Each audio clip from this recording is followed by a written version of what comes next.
Good morning, જય દ્વારકાધીશ. કેમ છો? મિની બ્લોગમાં તમારું સ્વાગત છે. મસ્ત દીવાબત્તી કરી નાખ્યા છે અને પછી આપણે નાસ્તો કરવા બેસી ગયા હતા. નાસ્તો મસ્ત થઈ ગયો છે. પછી બપોરનો જમવાનો ટાણું થઈ ગયો. બપોરે જમવામાં જો ભીંડાનું શાક હતું, દાળ ભાત, રોટલી, સંભારો.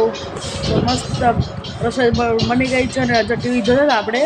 પછી દાદાને આપણે જમવા આપી આવ્યા હતા. દાદા જમવા બેસી ગયા. પછી ભગવાનને આપણે થાળ ધરી દીધો. પછી આપણે બહુ મસ્ત જમી લીધું, શાક રોટલી દાળ ભાત. જમીને પછી આપણે જો ઘડીક સૂઈ ગયા હતા. ઉઠીને જો આપણે બનાવવાના હતા પેંડા. તમારે પૂરી રેસીપી જોવી તો મારી યુટ્યુબ ચેનલમાં આવી ગઈ છે. અટાણે જ સર્ચ મારીને જુઓ પેંડા પૂરી રેસીપી. આપણે જો થાપડી પેંડા બનાવ્યા હતા. પછી આપણે મેળી ઉપર આવ્યા, મસ્ત વાતાવરણ હતું.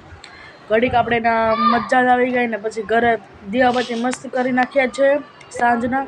પછી મમ્મી બનાવતા હતા રોટલા. બાય.